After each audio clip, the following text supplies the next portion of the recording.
Si tú eres como yo, seguramente tuviste una semana intensa, seguramente hubo mucho trabajo, problemas con la familia, cosas que resolver y tantas otras cosas, ¿no? En esta sola semana, dolores físicos, enfermedades, familias quebrantadas, familiares con accidentes. ¿Y qué necesidad tenemos de escuchar la palabra de Dios? Es una necesidad, una profunda necesidad de que Dios nos hable hoy. Eso es lo que nosotros necesitamos, escuchar a Dios hablándonos a través de su palabra. Y en muchas maneras la predicación de la semana pasada está profundamente conectada con lo que vamos a estar estudiando el día de hoy. Y si recuerdan, la semana pasada vimos que la unidad entre creyentes está fundamentada en el Evangelio y que esa unidad se expresa en una actitud humilde. Y hoy Pablo quiere profundizar en lo que introdujo en los primeros 4 versículos de la epístola a los Filipenses, y no solo darnos una exhortación, que fue lo que hizo en los primeros 4 versículos, sino mostrarnos algo infinitamente más poderoso. Pablo quiere que veamos el ejemplo más supremo y más glorioso de humildad que el mundo haya visto. Pablo quiere que contemplemos a nuestro glorioso Señor Jesucristo. Y Pablo quiere no solo que seamos capaces de ver al Señor Jesucristo, sino que también que podamos imitar su ejemplo. Es decir, como dice el versículo 5, que pueda haber en nosotros el mismo sentir, la misma actitud que hubo también en Él. Si lo pusiéramos en una frase, sería: nuestra unión con Cristo nos debe llevar a la imitación de Cristo. Y no es una opción, es un imperativo. Por tanto, ¿qué es lo que la palabra nos está diciendo? Sean como el Señor Jesús. De hecho, si nos preguntamos cómo crece un cristiano en humildad, cómo aprende a vivir en sacrificio y amor a los demás, bueno, la respuesta de esas preguntas es contemplando a nuestro Señor Jesús e imitando su actitud. Al mirar su gloria, Dios nos transforma para que vivamos con la misma humildad, con el mismo sacrificio y el mismo amor. Por eso el título del mensaje del día de hoy es Contemplando la gloria del siervo exaltado. Y este es el mensaje más importante que creo que condensa hoy este sermón. ¿Cuál es la exhortación que la palabra nos quiere animar hoy? Y es la siguiente: hermanos, vivamos como Cristo vivió, con humildad radical, entrega sacrificial y la mirada puesta en la gloria eterna. Déjenme repetirlo. Hermanos, vivamos como Cristo vivió. ¿Cómo es eso? Con humildad radical, con entrega sacrificial y con la mirada puesta en la gloria eterna. Y vamos a dividir este sermón en 2 partes. En primer lugar, vamos a ver la gloria de su humillación. Y en segundo lugar vamos a ver la gloria de su exaltación. Y con eso en mente, por favor, abran sus Biblias en Filipenses capítulo 2 y vamos a leer desde el versículo 5 hasta el versículo 11 y luego vamos a orar. Así que dice así: haya pues en ustedes esta actitud que hubo también en Cristo Jesús, el cual, aunque existía en forma de Dios, no consideró el ser igual a Dios como algo a que aferrarse, sino que se despojó a sí mismo tomando forma de siervo, haciéndose semejante a los hombres, y hallándose en forma de hombre, se humilló a sí mismo, haciéndose obediente hasta la muerte y muerte de cruz. Por lo cual Dios también lo exaltó hasta lo sumo y le confirió el nombre que es sobre todo nombre, para que en el nombre de Jesús se doble toda rodilla de los que están en los cielos y en la tierra y debajo de la tierra, y toda lengua confiese que Jesucristo es el Señor, para gloria de Dios Padre.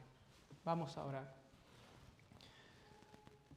Padre, venimos a ti para que nos hables hoy, para contemplar tu gloria, para ver tu ejemplo y para que nuestros pecados y nuestro corazón sea expuesto delante de ti, Señor. Ocupa este tiempo para que todos los que estamos aquí, incluido yo, Señor, seamos edificados al escuchar las verdades de tu palabra, Señor, que podamos ver cuán glorioso Salvador. Si hay una cosa que te ruego en esta mañana, Señor, es que podamos ver cuán grande y cuán hermoso es nuestro Salvador. Ayúdanos, Señor, ayúdame a comunicar una verdad que sobrepasa por mucho, Señor, mis capacidades. Usa, Señor, este tiempo para que nuestro corazón frío, tibio, y nuestra fe, Señor, débil, sea fortalecida. Te pedimos esto en el nombre de Jesús. Amén. Bueno, vamos entonces a empezar el primer punto. Y el primer punto, como yo les decía, es la gloria de su humillación. Y si se fijan, lo primero que Pablo desea que entendamos, lo primero que Pablo quiere que veamos en este pasaje es la identidad de nuestro Señor Jesús. Versículo 5 dice: haya pues en ustedes esta actitud que hubo también en Cristo Jesús, el cual, aunque existía en forma de Dios, no consideró el ser igual a Dios como algo a que aferrarse. La clave para poder entender la clase de humillación que Cristo Jesús experimentó comienza con entender quién es Él. Por eso Pablo comienza este pasaje recordándonos que Jesús es Dios. Que Jesús, dice el texto, y observen el paralelismo. Mucha gente piensa que este pasaje es un himno antiguo, por lo tanto aquí hay dos ideas paralelas, dos ideas que informan la una a la otra. Y dice, aunque existía en forma de Dios, es decir, aunque es la misma naturaleza de Dios, y dice la idea en paralelo, Él no consideró el ser igual a Dios como algo a que aferrarse. Si se dan cuenta, el texto está haciendo un énfasis en la naturaleza del Señor Jesús siendo igual, idéntica a la naturaleza de Dios. Y la traducción de la Biblia Internacional captura este sentido y lo pone así, y dice: quien siendo por naturaleza Dios, no consideró el ser igual a Dios como algo a que aferrarse. Ahora, presten atención y quiero que observen esto porque quizás es uno de los aspectos más importantes para nosotros. Y es: ¿qué hizo Cristo Jesús con su autoridad como igual a Dios?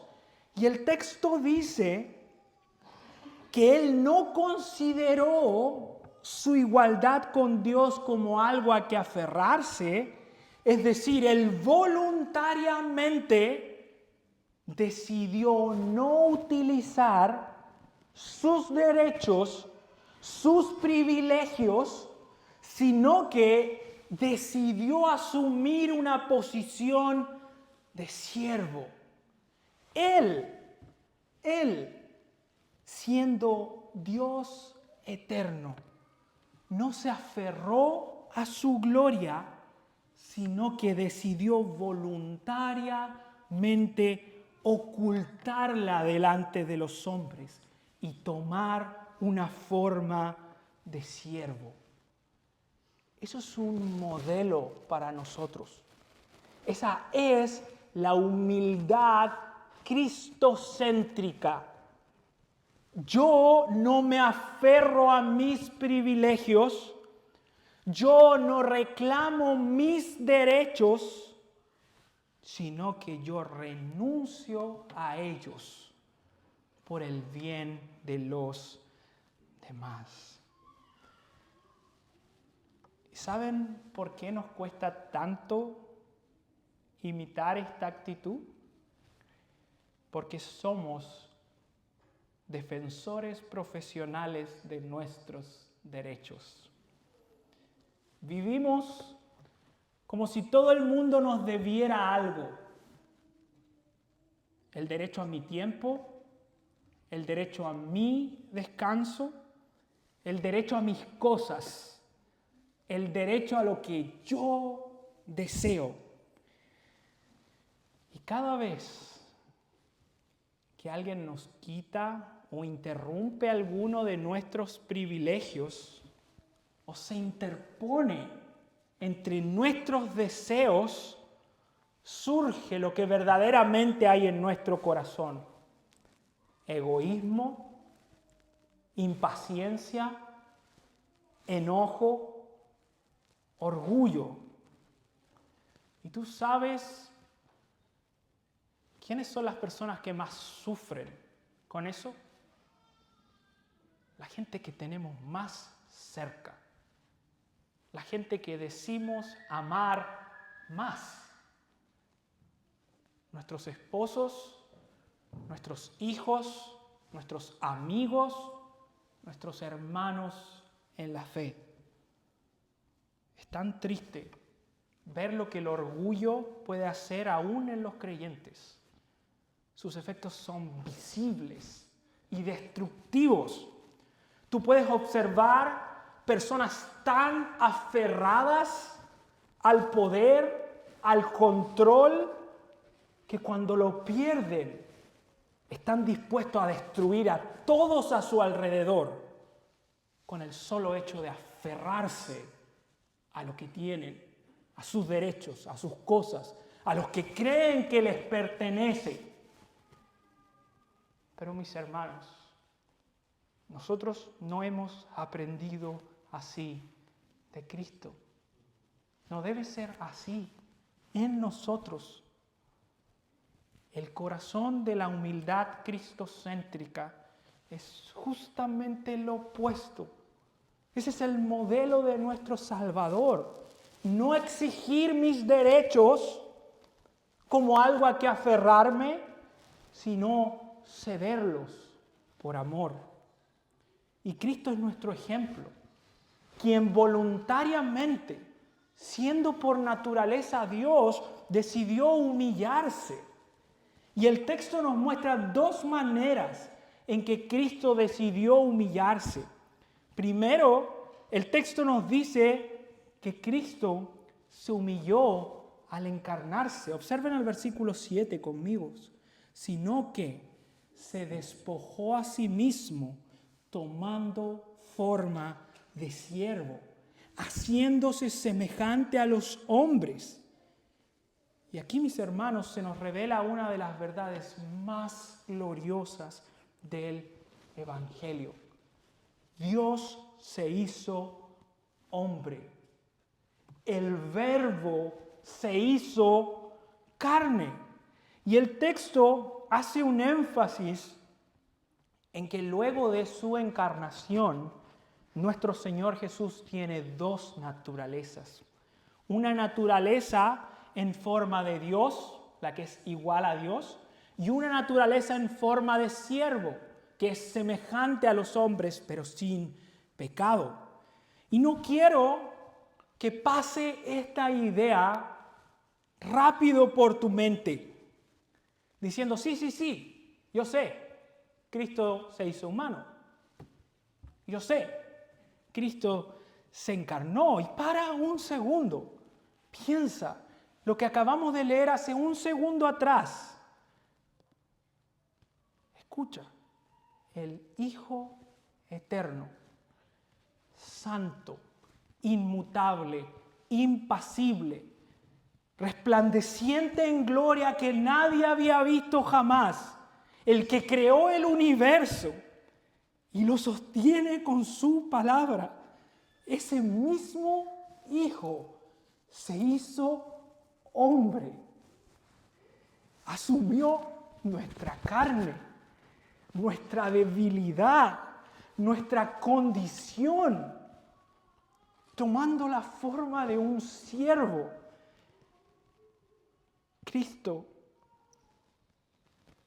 se hizo hombre, hermanos, como tú y como yo, un humano con la debilidad, con las emociones, el Dios del universo, como tú y yo. Mis manos tiemblan, hermanos, al pensar que mi Creador tomó una forma como la mía, tan débil, tan humillante, hermanos. Y a nosotros nos importa tan poco a veces. Tan poco significa para nosotros pensar que mi Salvador vino y tomó mi forma como yo. No es algo que merezcamos, hermanos. No es algo que deba dejar de conmovernos. Es nuestro Dios, hermanos. Ese es el Dios que adoramos. El Dios que se hizo hombre. Y desde ahí en adelante, Cristo Jesús es el Dios encarnado, quien vivió y experimentó la humillación de convertirse en un humano.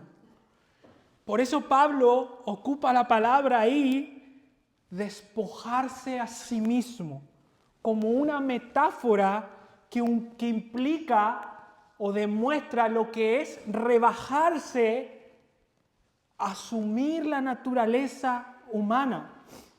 Y aquí es importante clarificar que ese despojarse, ese vaciarse, no significa que Cristo dejó de ser Dios, ni que abandonó sus atributos divinos temporalmente, porque Dios no puede cambiar. Tampoco significa que haya suspendido su deidad y que haya dejado el universo, de sostener el universo con su palabra. Nada de eso es bíblico. Lo que significa despojarse es que se humilló voluntariamente al asumir una naturaleza humana verdadera y completa. En otras palabras, el Hijo ocultó su gloria bajo la fragilidad de nuestra humanidad. Gracias, Moisés. Y piensen en esto, el Hijo ocultó su gloria bajo la fragilidad de nuestra humanidad. El que sostenía el universo fue sostenido en brazos humanos. El que sustentaba a toda criatura experimentó hambre. El que le dio agua a su pueblo tuvo sed. El que era digno de alabanza fue escupido y golpeado. El que solo conocía gloria y adoración experimentó la vergüenza. ¿Y saben por qué se humilló así? Por ti y por mí. Y no solo hizo eso, dice el versículo 8, se humilló a él mismo, haciéndose obediente hasta la muerte, y muerte de cruz. Y esa es la segunda forma en que el Hijo se humilló. Se humilló en la crucifixión, como si no fuera suficiente. Humillación, el haber asumido nuestra humanidad, como si ya no fuera suficiente. Humillación, el haber tomado un cuerpo humano. Cristo fue aún más lejos. Se hizo obediente hasta la muerte. Y no cualquier muerte, sino que la muerte de cruz. La cruz no era solo una forma de ejecución en ese tiempo, era la más vergonzosa, la más dolorosa y la más humillante que un ser humano podía sufrir. Era el castigo para los esclavos, era el castigo para los criminales. Y Jesús lo abrazó voluntariamente. Y esa es la gloria de su humillación. El Rey del universo se hizo un siervo y el autor de la vida entregó su vida como un ser humano para nuestra salvación. Y al hacerse así, cumplió con exactitud lo que Isaías había prometido 700 años antes, que fue el pasaje que leímos. Isaías 53 dice, fue despreciado y desechado de los hombres, varón de dolores y experimentado en aflicción, como uno de quien los hombres esconden el rostro. Fue despreciado y no lo estimamos. Ciertamente, Él llevó nuestras enfermedades, Él cargó nuestros dolores. Con todo, nosotros lo tuvimos por azotado de Dios, por herido de Dios y afligido. Pero Él fue herido por nuestras transgresiones, molido por nuestras iniquidades. El castigo de nuestra paz cayó sobre Él. Por sus heridas hemos sido sanados. Todos nosotros nos descarriamos como ovejas, nos apartamos cada cual por su camino, pero el Señor hizo que cayera sobre Él la iniquidad de todos nosotros. Fue oprimido y afligido, pero no abrió su boca. Como cordero fue llevado al matadero, y como oveja delante de sus trasquiladores. Él no abrió su boca. Por opresión y juicio fue quitado. Y en cuanto a su generación, ¿quién tuvo en cuenta que Él fuera cortado de la tierra de los vivientes por la transgresión de mi pueblo? ¿A quién correspondía la herida? Se dispuso con los impíos su sepultura, pero con el rico en su muerte, aunque no había hecho violencia, ni había engaño en su boca. pero quiso el Señor quebrantarlo, sometiéndolo a padecimientos. ¿Logran ver el tipo de amor que Dios ha derramado sobre nosotros? Aquel que era igual a Dios se dejó herir, asesinar por nosotros. En esa entrega, en esa actitud de un cordero manso que sufrió injustamente, es donde más claramente se nos revela que Dios nos ama. Dios demuestra su amor para con nosotros en que siendo aún pecadores, Cristo murió por nosotros. Hermano, Dios te ama. Y aquí hay una prueba visible de que ese amor es perdurable, es eterno. Es un amor que va más allá de lo que tú puedas imaginar. Yo sé que a veces no sentimos que Dios nos ama. A veces sentimos que el amor de Dios está lejos de nosotros y nuestro corazón permanece frío a esto. Pero aquí hay una prueba, hermanos. Hay una prueba real de que Dios te ama.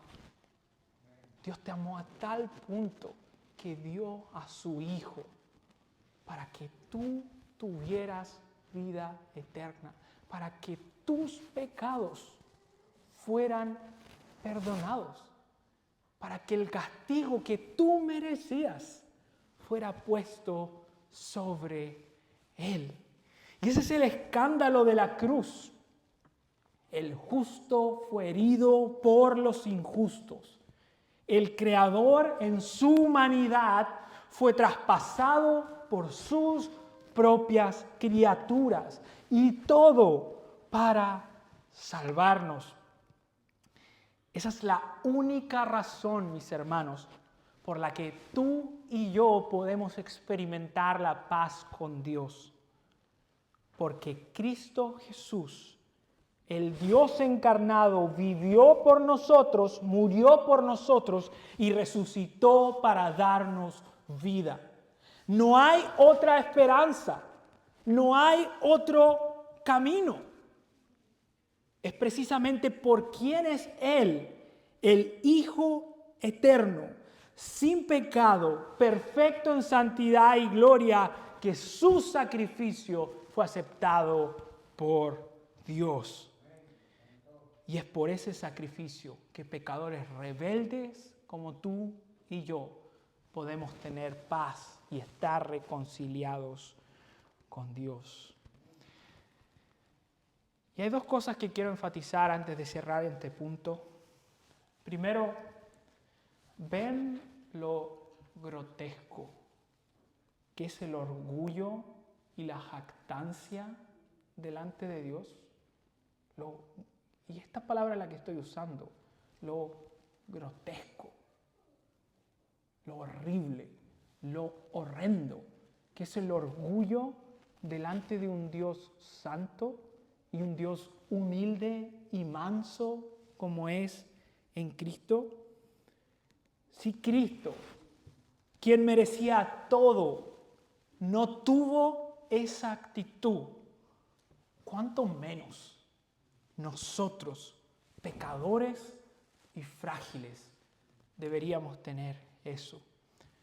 Segundo, y lo pregunto muy sinceramente, ¿cómo no vivir entregados a un Salvador así? ¿Qué más necesitamos de parte de Él para que nuestra vida sea un sacrificio vivo para Él? Eso es lo que Dios te está llamando hoy, hermano. Es deja de vivir para ti mismo. Deja tus planes, tus sueños, tus recursos para tu reino personal y empieza a vivir para Cristo, para anunciar el glorioso evangelio del Dios que se hizo carne. Y es increíble, pero Dios ya hizo todo lo que nosotros necesitamos para que nosotros crezcamos, para que nosotros encontremos más deleite en Cristo, para que nosotros podamos estar más satisfechos en Él, porque es una obra que Él ha completado en la cruz. Y la manera de hacerlo es como yo decía al comienzo: mira quién es tu Salvador y responde. Vive con humildad radical y con entrega sacrificial. Y en el reino de Dios, mis amados hermanos, el sacrificio y la humillación y la entrega son componentes fundamentales para sus hijos. Y nuestro Dios ha ordenado el universo y su reino de tal manera que los pobres son verdaderamente ricos, los que se humillan son verdaderamente exaltados, los que pierden por causa de Cristo su vida son los que hallan la vida eterna. Y esa es precisamente la gloria que veremos ahora, que es la gloria de su exaltación. El segundo punto, versículo 9. Por lo cual Dios también lo exaltó hasta lo sumo y le confirió el nombre que es sobre todo nombre, para que en el nombre de Jesús se doble toda rodilla de los que están en el cielo y en la tierra y debajo de la tierra, y toda lengua confiese que Jesucristo es el Señor, para gloria de Dios Padre. Mis hermanos, la cruz no fue el final de la historia de Jesús. Su humillación no quedó sin respuesta de parte de Dios. Por eso Pablo dice en el versículo 9, por lo cual, por lo tanto, es decir, como resultado de su humillación, Dios lo exaltó hasta lo sumo y le confirió el nombre que es sobre todo nombre. El Padre reivindicó públicamente al Hijo. Dios ha levantado al siervo sufriente, dándole el nombre que es sobre todo nombre. Ese nombre es su estatus, su reputación, su rango, su gloria, que merece por lo que ha hecho. Dios lo ha exaltado al lugar más alto que es posible estar. Y tal vez tú te estás sentado ahí preguntando, ¿acaso Jesús no compartía la misma gloria con el Padre antes que el mundo fuera, como dice Juan capítulo 5? Y es cierto, Cristo compartía la misma gloria con el Padre antes que el mundo existiera. Sin embargo, ahora Dios le ha conferido una gloria diferente, una gloria nueva. El Hijo ha sido exaltado como verdadero hombre, como el Rey de Israel prometido para salvar a su pueblo, como el siervo sufriente de Isaías 53, como el segundo Adán que triunfó donde el primero fracasó. Y ahora y por los siglos de los siglos, la gloria de Dios resplandece en la faz, en el rostro humano de Jesucristo, el Dios encarnado que vino a morir por nuestros pecados. Por eso dice el versículo 10 que ante su nombre se doblará toda rodilla y toda lengua confesará que Él es el Señor. Y esa declaración, que toda lengua, que toda rodilla se doblará, y toda lengua confesará, son declaraciones que nos revelan su deidad y su gloria. Abran por favor sus Biblias en Isaías 45. Isaías 45.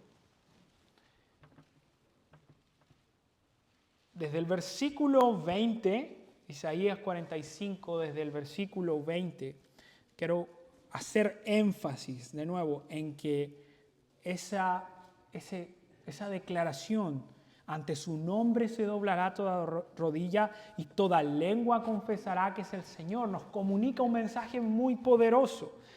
Isaías 45, versículo 20 comienza, Jehová llamando a las naciones, y dice en el versículo 22, vuélvanse a mí y sean salvos todos los términos de la tierra, porque yo soy Dios y no hay ningún otro. Isaías 45, Jehová está hablando. ¿Qué está diciendo Jehová? Está llamando a las naciones, a todos los términos de la tierra, y le está diciendo Jehová en el Antiguo Testamento, yo soy Dios y no hay ningún otro. Y sigue el texto, por mí mismo he jurado. Ha salido de mi boca en justicia una palabra que no será revocada. Hay algo que se va a cumplir, dice Jehová en este texto. ¿Y qué es? Que ante mí se doblará toda rodilla y toda lengua jurará lealtad. ¿Ven lo glorioso de este pasaje? Pablo toma esa misma declaración de Isaías 45 y las aplica a Jesús, quien es Dios, quien es nuestro Salvador. ¿Ven en el texto? Que sean salvos. Y aquí está diciendo, Cristo es esa puerta por la cual somos salvos. Él es nuestro Dios, Él es nuestro Salvador, Él es la bendición prometida a las naciones. Él es el Señor soberano, el Dios justo y salvador. Y mis hermanos, Cristo reina sobre todo. Él es el Rey de reyes, el Señor de señores. Y escucha esto, un día toda rodilla se doblará en el cielo, en la tierra y debajo de la tierra, y toda lengua confesará que Jesús es el Señor. Todo el mundo, cada persona que ha sido creada, se van a inclinar en sumisión ante Él, incluidos sus enemigos, incluidos aquellos que lo rechazan hoy. Y mi amigo, si tú estás aquí y no has rendido tu vida al Señor, si no has confesado con tu boca y demostrado con tu vida que Jesús es el Señor, necesito que escuches esto con todo el peso que merece. Hoy Cristo se acerca a ti como un siervo, pero un día va a volver a ti como un juez. Y cuando Cristo regrese, dice la Biblia en Apocalipsis 6:14, dice, el cielo desapareció como un pergamino que se enrolla, y todo monte e isla fueron removidos de su lugar.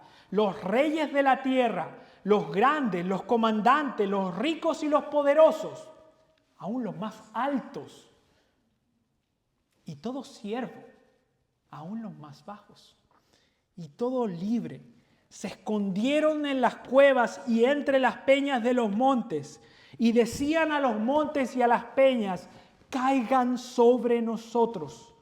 Escóndanos de la presencia de aquel que está sentado en el trono y de la ira del Cordero, porque ha llegado el día de la ira de ellos, y ¿quién podrá sostenerse? Un día Cristo vendrá a ti, ya no con una oferta, con un mensaje de salvación. Cristo va a venir en juicio. Y escúchalo bien, ese día vas a preferir que los montes te sepulten antes de enfrentar la ira del Cordero. Hoy es el día. Dobla tus rodillas con fe antes que mañana las dobles con temor. Confiesa que Jesús es el Señor. Ríndete hoy. No sigas tentando a Dios. No sabes si tendrás un mañana y no tienes por qué jugar con tu alma. Y para nosotros, hermanos, este pasaje nos debe confrontar con una pregunta clara. ¿Estamos viviendo como que Jesús es el Señor verdaderamente de nuestras vidas? ¿Hay un área de tu vida que todavía no se ha rendido a su señorío? ¿Hay pecados ocultos que muestran que Jesús no es el Señor en tu vida? Dios no quiere que pierdas la oportunidad de ir a Él en busca de restauración, de gracia, de amor. Y la cruz es un ejemplo de eso. El que nos ha dado todo, no nos va a dar también todas las cosas que necesitamos.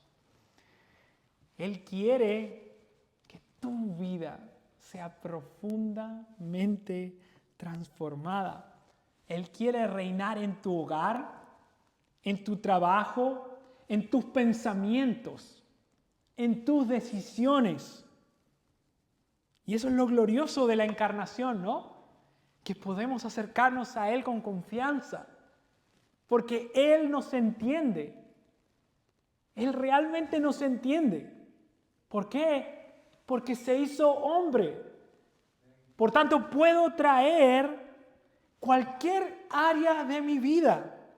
Si eres una madre y estás cansada el día de hoy, puedes entregarle tu agotamiento. Si tienes 2 o 3 trabajos, puedes llevar sus cargas a sus pies. ¿Te falta fe? ¿Estás ansioso sobre el futuro? Recuerda esto una vez más. Él es el Señor sobre todo, de lo grande y de lo pequeño. Y Él quiere consolarte, hermano. Él quiere que veas su gloria y le imites. Solo no te rindas. Aunque estés cansado, aunque te sientas frío espiritualmente, recuerda, Cristo ya ha triunfado. Él es el Señor exaltado por el Padre, que sigue levantando al que cae, consolando al que llora, fortaleciendo al débil. La cruz, mis hermanos, es un símbolo de victoria para nosotros. Porque ahí Jesucristo, Dios hecho carne, murió por nosotros. Pero su cuerpo no quedó ahí, iglesia. Tu Salvador vive. Él es un Dios vivo y victorioso que reina sobre todo. Mis hermanos, Cristo vive y vive en ti. Y Él puede fortalecerte en cualquier área que necesites. No importa que sea. No importa cuán cansado o cansada te sientas, Él te puede fortalecer. Y Él no es un Salvador débil, Él es un Salvador fuerte, victorioso, que venció la muerte y venció a Satanás. Él tiene el gobierno sobre todo y podemos acercarnos con confianza. con esperanza de que en Él tenemos la victoria. Roguemos al Señor y pidamos, mis hermanos, que podamos vivir como Cristo vivió, con humildad radical, con entrega sacrificial y la mirada puesta en la gloria eterna. Vamos a orar. Señor, gracias por lo hermoso que eres, por hacerte hombre por nosotros, por venir a salvarnos cuando estábamos muertos en nuestros delitos y pecados, cuando solo había rebelión dentro nuestro, por habernos escogido antes de la fundación del mundo para ese fin, para alcanzar vida eterna y ser santificados en ti. Jamás, Padre, vamos a poder honrarte y darte la gloria que mereces, pero tú, Señor, recibes aún nuestros intentos imperfectos como un padre que recibe el amor imperfecto de su Hijo, Señor. Gracias por lo hermoso que eres. Bendice este tiempo y bendice tu palabra para que sea aplicada en nuestras vidas. En el nombre de Jesús. Amén.